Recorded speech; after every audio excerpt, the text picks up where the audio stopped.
Hello students, electric charges and field का ये सवाल नीट 2019 में आया है। मैं चाहता हूं कि एक बार आप सवाल को पॉज करके ट्राई करें, फिर जाके इसका सॉल्यूशन और इससे जुड़ा हुआ जितना भी कॉन्सेप्ट है मैं आपको रिवाइज करवा दूंगा। एक बार आप ट्राई करें।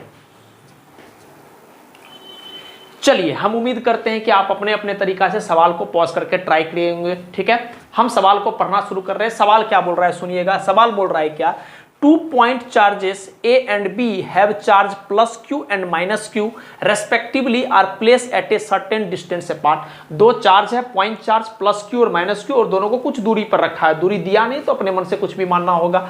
And force between them is F, और उस दौरान जो दोनों के बीच में फोर्स लग रहा है वो लग रहा है हमारे पास F। ठीक, अब बोल रहा है कि अगर 25% of charge of A is transferred to B, अगर A का 25% चार्ज B को दे दिया गया है तो आपको बताना है कि अब इस दोनों के बीच में फोर्स क्या लगेगा, F के टर्म में ही बताना है। क्लियर है। इसका मतलब एक बात, अगर डिस्टेंस के बारे में कुछ नहीं बोला है तो बालक हम ये मान के चलेंगे क्या कि डिस्टेंस हमारा सेम है। ठीक, मतलब हम बना रहे डायग्राम को, देखना ध्यान से सुनते रहना बात को क्या बोल रहे हैं। एक हमारे पास चार्ज है A, ठीक है, जिसके पास चार्ज हम मान लेते हैं यहां पर सवाल वाला दिया हुआ है प्लस का Q, और दूसरा इसके पास चार्ज जो है ये माइनस का Q है। ये इनिशियल सिचुएशन है, जब ट्रांसफर वगैरह नहीं हुआ है तब का क्या कहानी है, हम तब का बात कर रहे हैं। ठीक है, और मान लेते हैं हम इस दोनों के बीच का डिस्टेंस जो है वो D है। तो अगर हम आपसे पूछेंगे क्या आप हमको F का वैल्यू बता सकते हैं, जो सवाल वाला F बोल रहा है, तो बोलोगे हाँ सर ये तो कूलम्बिक फोर्स होगा, ये electrostatic force of repulse attraction होगा। ठीक है, काहे कि अलग अलग चार्ज है।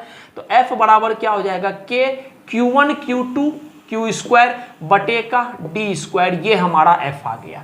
क्लियर है। इसको हम इक्वेशन 1 अपने मन से मान लेते हैं। समझ में आया। शुरुआत में दो चार्ज था प्लस Q और माइनस Q, ठीक है, और दोनों के बीच का सेपरेशन हम अपने मन से मान लिए D। तो इस दोनों के बीच में कूलम्बिक फोर्स कितना लगेगा, तो आप बोलोगे सर F बराबर K Q स्क्वायर बटे का D स्क्वायर। ठीक है सर, माइनस क्यों नहीं लिखे, आपको बता रहे हैं वापस से, जब भी हम फोर्स को लिख रहे होते हैं खास करके स्केलर फॉर्म में, मैग्नीट्यूड के फॉर्म में, तो हम लोग साइन का सिंबल का इस्तेमाल नहीं करते। हाँ, वेक्टर फॉर्म में भी साइन का इस्तेमाल नहीं करते, बस पोजीशन वेक्टर पर हम ध्यान देते हैं। ठीक, बढ़िया। अब अगला केस, फाइनली का बात अगर हम करेंगे, अब ध्यान से देखना बालक। अब बोल रहा है कि अगर हम देखना 25% का मतलब क्या हो गया, 1/4, 25% of charge of A is transfer to B। अगर हम A का बात करेंगे तो अब इसके पास चार्ज कितना बचेगा, तो आप बोलोगे सर पहले चार्ज क्या था प्लस का Q, अब इसमें से 25% हटा दिया गया है, मतलब माइनस का Q/4, अब इसमें इतना चार्ज बचेगा। शुरुआत में चार्ज इसके पास Q था, 25% इसी का तो ट्रांसफर किया है उसमें। अगर 25% इसका ट्रांसफर किया है तो 25% का मतलब क्या होता है, 1/4, तो इसमें से 1/4 घटाना पड़ेगा हमको। ठीक, बढ़िया। और यहां पर हमारे पास सर इसको हम A बोल दिए हैं, इसको B बोल दिए हैं, ये हमारा A है, ये हमारा B है। ठीक है, बढ़िया। अब ये चार्ज इसको दिया गया, तो पहले चार्ज इसके पास कितना था, माइनस का Q। ठीक है, अब इसको दिया गया है, इससे ट्रांसफर करके इसको दिया गया है, तो यहां से Q/4 घटाएंगे और इसमें Q/4 जोड़ेंगे। आई होप इतना बात आपको समझ में आया होगा। ठीक है, अब एक छोटा सा बात ध्यान से देखना बालक, सर हम माइनस Q का इस्तेमाल यहां पर क्यों कर रहे हैं, माइनस का है कि माइनस Q दिया है। और दूसरा बहुत इंपॉर्टेंट बात आपको पता होना चाहिए कि चार्ज एक स्केलर क्वांटिटी होता है, और अगर चार्ज एक स्केलर क्वांटिटी है तो जैसे हम नंबर को जोड़ते हैं तैसे हम चार्ज को जोड़ेंगे। आपसे अगर हम पूछेंगे बालक अब A के पास चार्ज कितना बचा, तो आप जैसे ही इसको सोल्व करोगे तो आप बोलोगे सर A के पास चार्ज बता 3Q/4। अच्छा, B के पास चार्ज कितना बचा, तो आप जैसे ही इसको सोल्व करोगे तो आप बोलोगे सर B के पास चार्ज बचा माइनस का 3Q/4। आपसे गलती क्या हो सकता है, हम वापस से बोल रहे हैं कि सर आप Q में Q/4 जोड़ दोगे, नहीं, इसके पास जो चार्ज है चाहे वो पॉजिटिव में हो चाहे वो नेगेटिव में, उसको एज इट इज लिखोगे, और इससे घटाए हो कि इससे ट्रांसफर कर रहे हो इसमें, तो इसको यहां पर जोड़ोगे। ठीक, बढ़िया।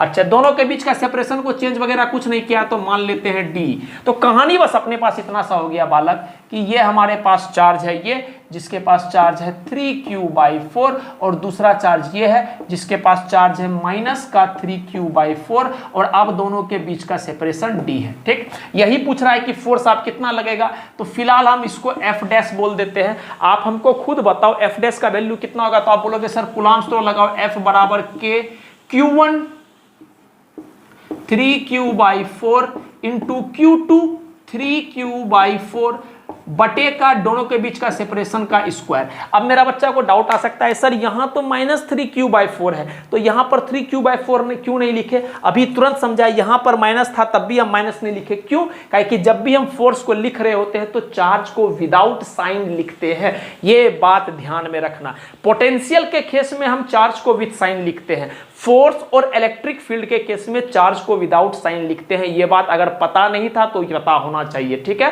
फोर्स और इलेक्ट्रिक फील्ड के केस में चार्ज को विदाउट साइन लिखते हैं और पोटेंशियल के केस में चार्ज को विद साइन लिखते हैं। बस कहानी खत्म।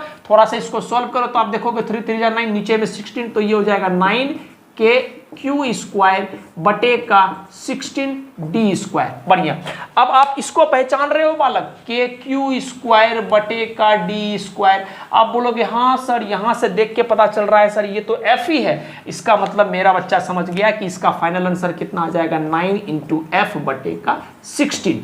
तो हमारा कौन सा ऑप्शन हो जाएगा सही? Option number B will be our final answer.